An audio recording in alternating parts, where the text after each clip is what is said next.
I graduated from Dordt in 2000, started in 1996, and I actually graduated with a degree in graphic design. And so during that time, 96 to 2000, the internet was really taking off. It was really starting to explode. I wanted to be part of that. I wanted to be a web developer, web designer, work on the internet. So never really saw myself being a politician or being in public office. For the 10 years prior to doing this role as mayor, I was an entrepreneur. I started a company, a marketing technology company. In 2008, we did web development and we did social media campaigns, digital marketing campaigns, loved it. I had a blast doing it. Had freedom of schedule, flexibility, anonymity, but I was also very comfortable.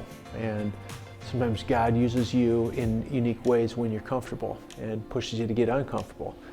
That's what happened to me about 2015, 2016. It became clear it was time for me to expand my mission field, move on to something else. And have always had an interest in politics, have always loved Sioux Falls, South Dakota. It's a great community.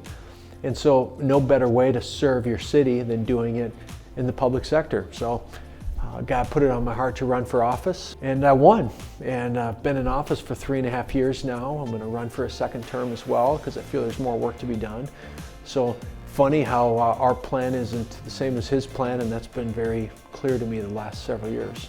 What I enjoy most about the job is the interacting with people. I mean, you don't get into this job unless you have a passion for people, serving people, helping people. When I could go home at the end of the day and know I've helped someone somehow, make their life better, helped their street, spoke to some kids at a school, reduced the debt for the taxpayers. I mean, those sorts of things where you really feel like you're making an impact on your community, that's what's most rewarding. One of the things I'm very passionate about is kids, next generation of leaders, and mentoring. You know, a lot of times when you look at problems in a community, challenges in a community, they're people-focused problems. It's absent fathers, it's men and women coming out of jail that don't have someone to help them reacclimate into society. It's first, second generation immigrants that are trying to get comfortable in a new community, new surroundings. And so I started a mentorship initiative in Sioux Falls a year and a half ago that I'm very passionate about, getting people in the community to put their hand up, serve one another, help walk alongside other people in the community to help address some of the problems that we're dealing with as a city, as a community, and even as a country.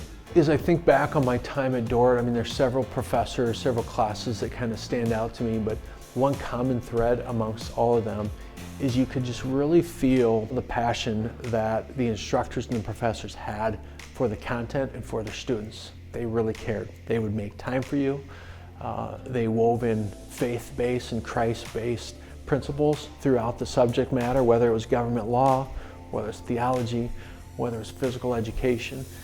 And I think I've carried that with me today, 20-some years later, is that there's always a way to weave Christ into our daily lives, even as benign as working out or driving to work or whatever it is. There's always an opportunity to find Christ in that.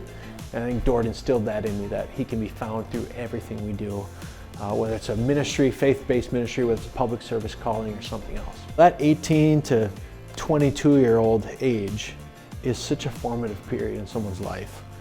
And having Christ-centered theory and curriculum and reform worldview kind of woven into all my classwork, to my relationships, to the stuff outside of the classroom, to the friendships that I had, I think really just cemented who I was going to be as a man, you know, and who God intended me to be. So I look at that, I'm very thankful for that. I'm very thankful for how God is at work at this college, informing kind of this cultural fabric in the young men and women that are here to set them up for wherever God's going to take them in the future.